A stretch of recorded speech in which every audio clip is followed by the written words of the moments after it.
This episode contains a discussion of eating disorders and may not be suitable for all listeners.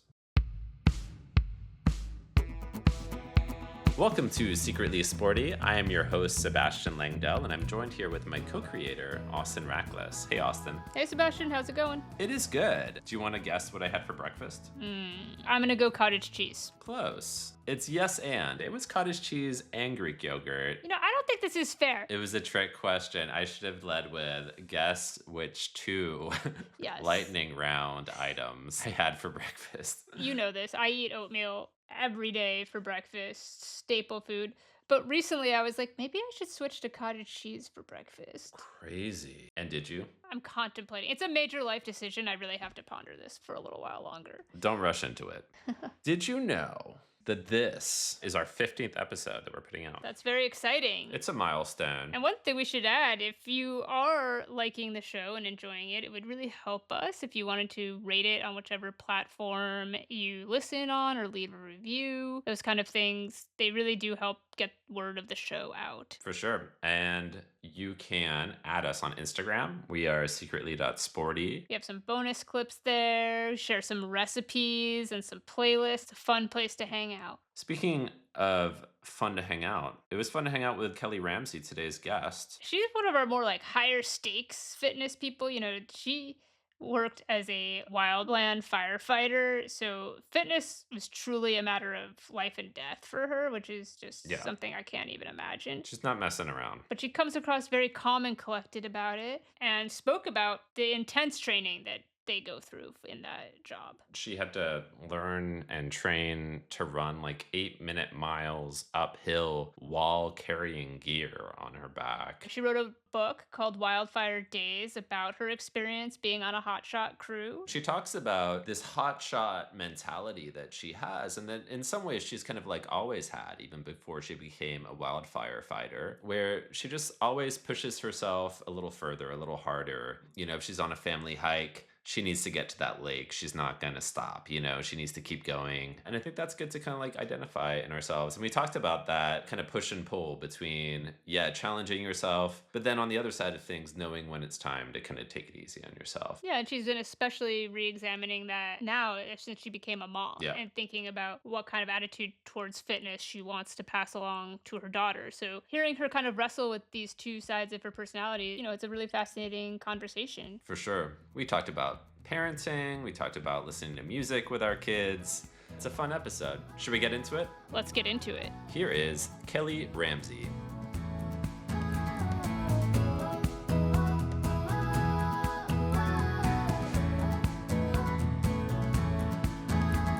Well, thank you for being with us, Kelly. It's so nice to have you here. I wanted to start by asking about your last workout and what it was like. Sure, yeah. So I just started getting back into gym weightlifting workouts literally this week. Not because I was coming on here, coincidence. So my partner and I went to the gym and we did a mobility kind of warm up with a bunch of lunges and squats and taking kind of a bar and over the shoulders. And then we did these supersets that were as many pull-ups as you can do. And then a set of Bulgarian split squats with weight back and forth 4 times. And then Romanian deadlifts. I hadn't done this before, a Romanian deadlift with a B stance. So it's one single leg deadlift with your other leg just kind of it's like a little kickstand behind you. That one absolutely wrecked me. I didn't feel that hard when it was happening, but I woke up this morning and went to do a little yoga class to stretch out. And I was like, oh my God, my hamstrings and glutes are destroyed. It worked. Yeah, it worked. Yeah. One of the things that is weird about motherhood, and I think a lot of women I've talked to have the same thing, is certain musculature just shifts after you've had a baby. And I think it's sitting and breastfeeding, or the way that you carry a baby, or the way that your body carries the weight of the pregnancy itself. But just my glutes lost all their strength. And I was like, what? How did this? Because I did yoga through the pregnancy and I hiked through the pregnancy. I wasn't inactive, wasn't as active, but I was I worked out almost every day still in pregnancy. But somehow the glutes are just gone. So yeah, when my glutes were sore this morning, I was like, yes, that's what we want. Yeah. Do you want to talk about how you came into this experience of fighting wildfires that you detail in Wildfire Days? How did that start for you? How did you get onto that crew? I was already working for the Forest Service as a wilderness ranger. It was my second year with the Forest Service already. I had done a summer on a trail crew and then a summer as a wilderness ranger. And I was working on this national forest, the Klamath, in far northern California, that has a ton of wildfire activity. It's just sort of known as one of those epicenters of wildfire in California. So I saw a lot of fire. All of my roommates in the government barracks were wildland firefighters, so I saw them going off on assignments, coming home. Actually, one of the big things was I saw their level of fitness. They were like doing pull-ups in the doorway, running, all around the compound and all around the town. And I was sort of like, what is this? Like, what is this job? This seems so cool. You write so like interestingly and richly about the experience of physically training and getting into shape and learning to run, easy 8-minute miles uphill, carrying stuff. How much of that has carried over? What does exercise look for you now? I had a baby 11 months ago. Mm-hmm. That has transformed my relationship to my body and exercise in so many ways. But one of the things that really is a holdover from fire that I'm actually like actively working on in my mental practice, my emotional sort of processing practice, is like I have a tendency to go really hard and like not be able to switch it off. We were hiking the other weekend and I'm carrying the baby. And we have like a large baby. She's like almost 25 pounds already. So I'm packing this baby and then some water and some gear and the baby backpacking pack. So I'm packing, I don't know, like 35 or 40 pounds. So something close to a fire pack. And I'm at 10,000 feet and we're hiking and this hike didn't feel good. When you're just having a workout that's like, I was like, I am really struggling and like kind of dogging it. And it starts to get really windy. We're like approaching a saddle. I'm getting like just blown back by this wind, carrying all this weight.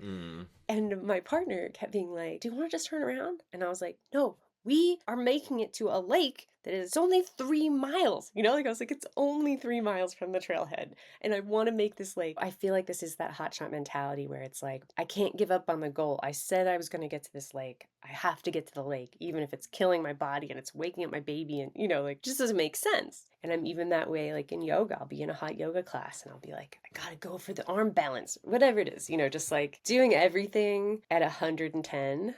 And that is very much like this hotshot way. And after only a couple of years of doing it, it's so ingrained in my mentality that I have to really have conversations with myself and be like, you don't need to go that hard right now. Like, there's no reason. What did exercise look like for you before the hotshot crew? Was it completely different or did you still have that kind of urge? This is a great question because I think it's maybe not the job, it's me. It's like me already being that way is what drew me to that job. So yeah, I was like, I had gotten really into backpacking and like solo backpacking. And I was living in Austin. Are you in Austin? Yeah, I am. Yeah. Oh, nice. Okay. I was living in Austin and I did a bunch of backpacking trips like solos in the Grand Canyon. And so to train for that, since Austin is relatively flat, I would go out to this park called River Place. It's in this weird suburb, like in kind of the hill country. It follows this creek and it's in this little canyon that's a bit steep.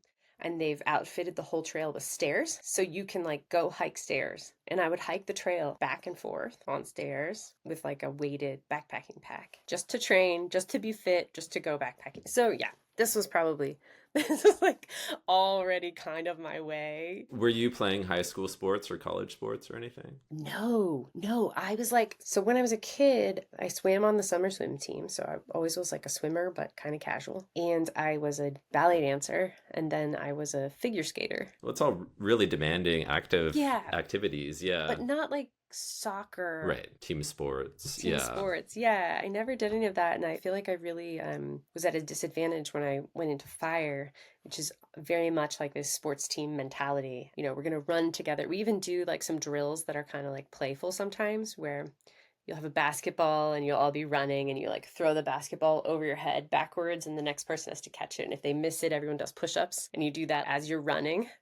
That one was fun. But yeah, a lot of it was like this very like sort of like bro team sports culture. And I was like, I am so out of my element. Like, but you liked it. Like you could embrace it. Yeah, it was fun. I wished I had done it earlier. Like I was like, I wish I did team sports. That does sound fun to me. And I'm similarly someone who traditionally has not really gone towards team sports, mostly gone towards things like running and yoga and weightlifting that's solitary. What would you say your dream workout week is? I would love to be doing trail running at least a few days a week. I think now that we live in the Sierras, there's such an amazing culture of like trail running, high elevation, like long distance. So I would love to train for like a longer trail race. Hiking 1 or 2 days a week. That's like more for fun at this point. Lifting a couple days a week, yoga 2 or 3 times a week, more as recovery, and then swimming. Swimming laps I love as a workout, but also just as a meditative act. It is just a completely different feeling versus running or lifting, Yeah. being able to swim and just being immersed, being held by water. Yeah, and just sort of the way that like the water sloshes in your ears and you cannot hear the rest of the world. It's like you're in like an alternate dimension. You're in a place where there might be people and there might be noise, but it's like you're not part of that. You're in your own world. And I find that the rhythmic, the left and right of like I always just swim freestyle. That back and forth, it kind of like is resetting the brain in the same way that walking does. And I find my thoughts will like wander. And if I have a writing project that I'm working on, like swimming will help me generate ideas or solve a problem or something. Do you think it's something to do with the repetition, going back and forth wall to wall, and your mind just kind of settles into a rhythm and starts to work through problems? Yeah, because you don't have to be thinking about it or strategizing the way you would with weightlifting or even running. You're moving fast enough that you're having to like react to the landscape, dodge a rock. Especially if you trail run, your brain needs to be actively focused on the ground and what's ahead of you. Yeah. But yeah, with swimming, it's just like it's not really an obstacle. You just have to not run into another person. Is there something you're working on right now, like a creative project you're working on right now that you've been kind of processing as you exercise? Yeah, I started a novel just like a month or so ago. And it's in that super messy stage where I don't really know what's happening. There's like these two time frames. There's a part of the novel that's in the past, like in the 80s, and then there's a part of the novel that I want to be contemporary. And I'm not really sure how to set and arrange those two parts. It's going to be a mystery, and somebody like goes missing in the 80s. And I'm not sure whether to have there be, sort of clues in between the 80s and now, or have it be like a cold case that's returned to. There are major problems basically that have not been resolved at all. I feel like I need a lot of time to sit with it and to like exercise and walk and swim and let it process, because when I just sit down to write, it's like the answers are not there yet and I can't force them to be there. What was the spark of inspiration for setting something between the 80s and right now? It's a little bit based on an actual incident from my family's history. So I had an uncle who lived in Kauai in the mid-late 80s. He was like a huge hippie. He was actually like an environmental activist with that organization Earth First. I don't know if you're familiar. I don't think so. They were one of those like very vigilante groups where they would like go and, they would do tree spiking. Like they would like climb a redwood and strap themselves to the redwood to prevent it from being cut down. And like my uncle famously chained himself by the neck with like a lock to this machine that was like crushing trees in a forest, actually in East Texas. Wow. And then he died just in a car accident in Kauai. But I was like, what if I fictionalized this and something more mysterious had happened to him? And what if it was tied to his role in the environmental movement? But what if I also somehow, see, this is where it's going to sound really vague, connected that by some tenuous thread to what's happening environmentally today, and also what has happened on Kauai, which is that like the ultra rich tech bros have set up residence there. And like Mark Zuckerberg has this massive compound on Kauai. Anyway, I'm trying to sort of like, I feel like there's really something there that I can talk about environmentalism and the planet and tech and draw a narrative. Is that making any sense? See, it doesn't totally make sense. No, it does make sense. And what I was thinking about, I have a kind of like family connection to Hawaii too. My grandmother and my mom lived there. And I just don't think there are enough novels set in Hawaii. Right. For someone like you who writes so well about place and about nature. Thank you so much. That sounds great. And the landscapes are like, especially Kauai, they're just so dramatic and so beautiful. And there's this famous hiking trail, the Kalalau Trail, that goes along the Nepali coast and the cliffs on the north side of Kauai. And it ends at this waterfall in this valley, the Kalalau Valley. It's a sacred place for the indigenous people, but it's become this like destination bucket list hike. What's funny is now you need a permit that's really competitive to get to hike there, as you should, so that it's not overrun. Yeah. But back in the 80s, my uncle just lived in that valley. He and a bunch of hippies just camped there. And he was the kind of person who, the only possessions he had were like a backpack and a sleeping bag. And he was always barefoot, and he didn't believe in ownership. Yeah. I really want to go and do that hike and see that valley and those falls and make that a central kind of location in the book. Do you know that book Barbarian Days? Yes, haven't read it. I want to say the first chapter of that is set in Hawaii, and very much like a memoir of surfing told through all the different places he's lived. But that leads me to something that I was going to ask you, which is like, are there books that you recommend that either take exercise as their focus or some sort of like adventure or sport as their focus that have been inspiring for you? Really obvious ones that I'll just get out of the way. I loved Wild, Cheryl Strayed's Wild. Yeah. Honestly, really great book. I also really loved this book called The Emerald Mile by Kevin Fedarko. Do you know it? I haven't read it. I've heard of it. It's just an amazing, beautiful book. It's the story of this speed run that happened in the 80s, actually, when there was like a major rain event and they had to like let a bunch of water out of the dam down the Colorado River. So it was like the highest level of flow they had seen in 100 years or something. Anyway, and this raft guide makes this speed run, like the fastest run of the entire length of the Grand Canyon. But Fedarko is just a beautiful writer, and so it's really feels suspenseful, but also educational and historic. It's a great one. I was going to ask you, are there kind of things that come to mind, like especially difficult situations that you worked through where exercise was the thing that really helped you through it? Honestly, I feel like every difficult moment that I've had in my life, exercise has helped me through it and been the way that I processed. In my early 20s, I struggled a lot with depression and was on antidepressants. And I think the way that I got out of that cycle and, I'm able now to kind of manage dips in mood without needing medication, not that there's anything wrong with medication, I fully support it, is like exercise. So in my 20s, it was hot yoga. Like I found hot yoga and I would go almost every single day. And that really helped me to get through. I got divorced when I was 25. So at that time, I think I was doing hot yoga and I was swimming laps. And those two things really helped me survive divorce. And then in my early 30s, I don't know exactly how much I made this connection at the time, but that was when my dad was really going into sort of like the deepest, darkest hole of his descent into alcoholism and was kind of becoming, it was around the time that he became homeless.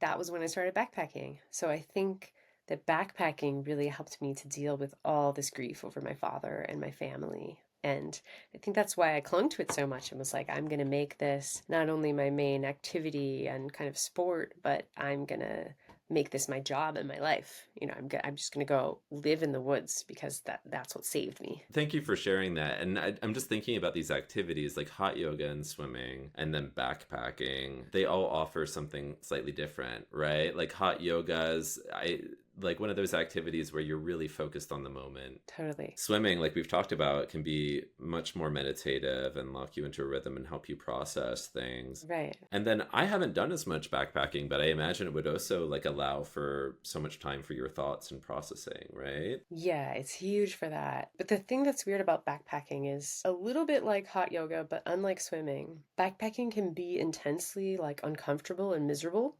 Like as you're doing it, it's not like you're getting this runner's high. Like in yoga, I often will get a kind of euphoric, blissful feeling as I'm going through the movements, even if they're challenging in a muscular way. With backpacking, you often are sort of like, the pack is hurting me, my hip flexors are miserable, I'm in pain, going up the hill hurts. Like you're in this active state of kind of like suffering while it's happening. And then you feel great when you reach the lake or the end of the day, or you finally lay down on your sleeping bag. So that's an interesting one because I feel like it can be this fine line between doing something that clears your head and heals you, because it definitely does, especially when you get past a certain mileage point, you just kind of like, your brain like empties and your head clears. But it can also be a bit of like masochism and like hurting yourself. So it's interesting because lately I've had this thing where I go for a hike and I'm like, this sucks and I'm really not having fun and I'm suffering and like, why? Like, I feel like I'm just in a much less masochistic phase of life. Yeah. And so that's why I think I'm turning back. Like I want to do yoga. I want to swim. Yeah. It's all like a little bit of like a gentling up of what activity is going to look like for me, because I think I am coming off a little bit of what was really active for me in fire, which was like loving the suffering, loving the suck, as they say. Yeah. I'm in this like mom phase of life, and what do I want to teach my daughter about how we treat our bodies and why we move? That's a really great way to think about it, right? Like, how are you going to present this to your daughter? Like, what kind of culture of exercise do you want to impart to her? We want to push ourselves, right? And like, you have to push yourself to have any kind of gains or to build muscle or whatever. You have to have a little bit of that burn to grow. But I don't really want to teach her like that masochism is the main way by which we achieve, fitness or just feeling good in our bodies. I want to teach her like you can just move your body in ways that feel really nice to you.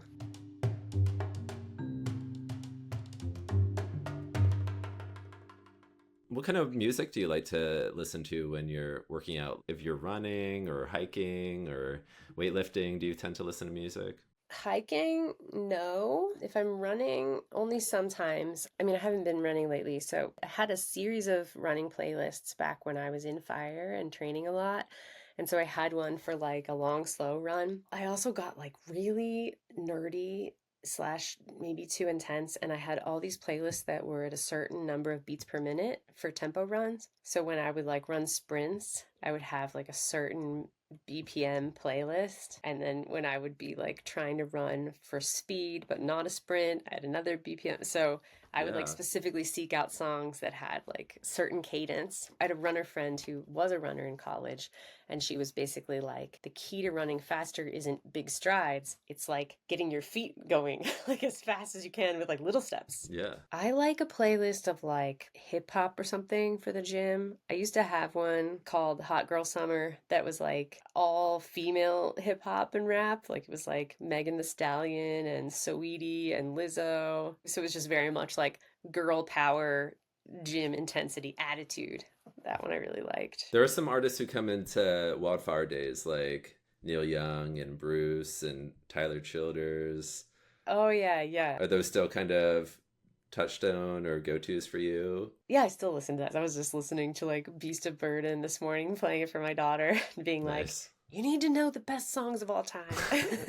I've got 2 kids, and it's interesting, like, introducing them to music, because music matters to me a lot, too. And just the ones that stick, you can never really predict. The other day, my son was listing off his favorite songs, and he was like, this one's going to surprise you, Daddy, but Walls?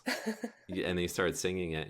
I was like, oh, by Tom Petty. And No I must have way. played him this Tom Petty song, Walls, once a while ago, and it really made an impression on him. And now he, plays it like every day. That's so sweet. That's so cute. I'm excited for that to happen. I mean, our daughter's obviously like, she's still too young to like specific songs, but she does dance. She does that little baby, like where they just kind of drop their butt a little bit. Yeah.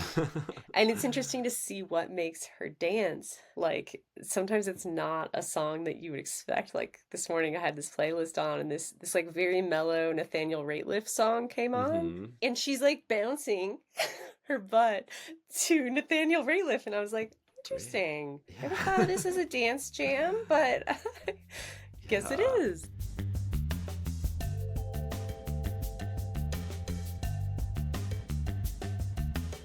I'm wondering, what role does nutrition play for you? Nutrition is such a tricky issue for me because I have a history of an eating disorder. And so what I have discovered is that if I go into any sort of restrictive mode, even like a strong monitoring, like people do, people are all into macros. Like even if I'm counting something like that, I start to become like utterly psychotic about it and to over restrict. So my strategy is, if I'm on a real health kick, I try to eat something along the lines of like paleo Whole30. Like I try to eat high protein, high vegetable, lower on the processed carbs, lower on the processed food in general. Sometimes it's just whatever, especially as a mom of a really young child, and especially while breastfeeding, because like the hunger that you have, especially if you're breastfeeding and then you work out, it's like you already need, an extra 500 to 700 calories a day just to be feeding your child. But then you add like, a workout where you maybe burned another 500 calories. Anyway, so you just need like 1,000 extra calories or something. Are there any kind of supplements that you swear by or that you recommend for other people? I'm not big on I don't take a lot of protein powders or anything to like try try to bulk. I'm pretty fortunate in that if I work out consistently and just feed myself well, like actually eat protein, I'll put on muscle very quickly. So we have a lightning round for you. Okay. Cardio or strength training? Cardio forever. Cottage cheese or Greek yogurt? Cottage cheese. I hate yogurt. Oh, really? Hate it. And cottage cheese is amazing because you can make it sweet or savory. Riding in the morning or at night? Morning. When you're running, high octane loud music or kind of mellow meditative music? Loud, high octane. And also often like a throwback. Like it'll be sort of like that pop punk music from the 90s. Like Blink 182? Yes. Yeah. All the small things. Yes. Would you rather meet your artistic hero, like a writer hero, for instance, or your athletic hero? Oh, man. That is so tough. I'd rather meet the person who is both. Both. This is a cheater's answer. I like that. But I'd rather meet like a writer hero who also is like very athletic. Someone who checks both boxes. There are like quite a few. You know, who is it? Murakami. Murakami, yes. Famous for being like a really intense distance athlete, right? Yeah. I'm sure there are others that maybe we just don't know. That's why your podcast is going to be so cool because like you're going to find those writers. Thank you so much. This has been so fun. I'm hearing embrace the suffering, but also know when it's time to kind of scale back and take care of yourself. Thank you so much. This has been really fun.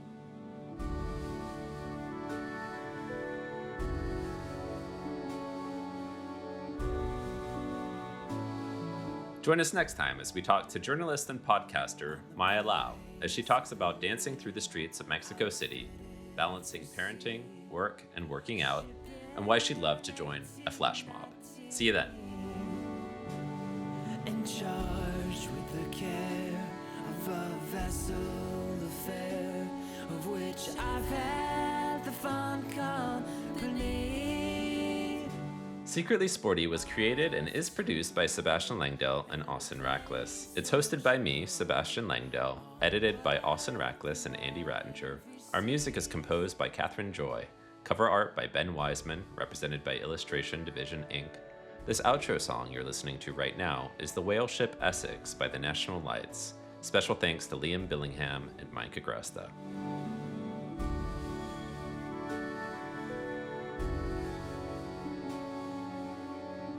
Please note that we are not medical professionals nor personal trainers. Not all exercises are suitable for everyone. Always consult a doctor before starting any new exercise routine or nutritional program. The views expressed in this show are those of the show's creators or the guests, and not those of any other entity or institution. A nephew was lost, once placed in my custody.